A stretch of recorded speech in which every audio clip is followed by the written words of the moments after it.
بسم اللہ الرحمن الرحیم۔ کتاب علم، باب نمبر 26، حدیث نمبر 88۔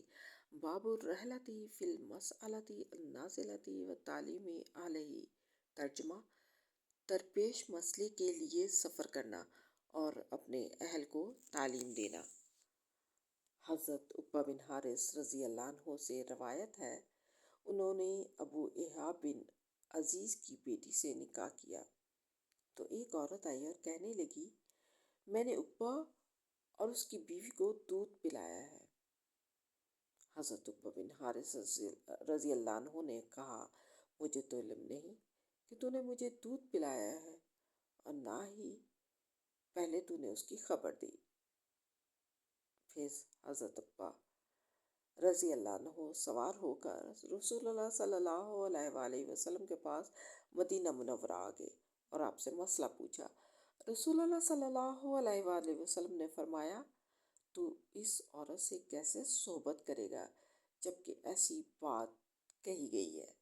آخر عقبہ بن حارث رضی اللہ عنہ نے اس عورت کو چھوڑ دیا اور اس نے کسی دوسرے شخص سے نکاح کر لیا۔ فائدہ: حضرت عقبہ بن حارث رضی اللہ عنہ نے جس عورت سے شادی کی اس کا نام یحییٰ غنیہ تھا، جو ابو بن ایحاب بن عزیز کی بیٹی تھی، اور تفریق کے بعد اس نے زرع بن حارث رضی اللہ عنہ سے شادی کر لی تھی۔ اور جس عورت نے دودھ کے متعلق گواہی دی اس کا نام معلوم نہیں ہو سکا۔ کتاب العلم، باب نمبر 27، حدیث نمبر 89۔ باب التناوب فی العلم۔ ترجمہ: تحصیل علم کے لیے باری مقرر کرنا۔ حضرت عمر بن خطاب رضی اللہ عنہ سے روایت ہے، انہوں نے فرمایا، میں اور میرا ایک انصاری پڑوسی بنو امیہ بن زید کے گاؤں میں رہا کرتے تھے جو مدینے کی مشرقی جانب بلندی کی طرف تھا۔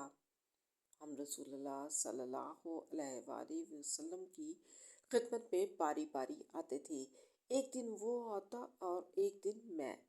جس دن میں آتا اس روز کی وحی وغیرہ کا حال میں اسے بتا دیتا اور جس دن وہ آتا وہ بھی ایسا ہی کرتا۔ ایک دن ایسا ہوا کہ میرا انصاری دوست اپنی باری پر گیا۔ جب واپس آیا تو اس نے میرے دروازے پر زور سے دستک دی اور کہنے لگا کہ وہ عمر یہاں ہے۔ میں گھبرا کر باہر آیا تو وہ بولا، آج ایک بہت بڑا سانحہ ہوا ہے۔ رسول اللہ صلی اللہ علیہ وآلہ وسلم نے اپنی ازواج کو طلاق دے دی ہے۔ میں حفصہ رضی اللہ عنہا کے پاس گیا تو وہ رو رہی تھی۔ میں نے کہا، رسول اللہ صلی اللہ علیہ وآلہ وسلم نے تمہیں طلاق دے دی ہے؟ وہ بولی، مجھے علم نہیں۔ پھر میں نبی کریم صلی اللہ علیہ وآلہ وسلم کے پاس حاضر ہوا اور کھڑے کھڑے عرض کی، آیا آپ نے اپنی بیویوں کو طلاق دے دی ہے؟ آپ نے فرمایا، نہیں۔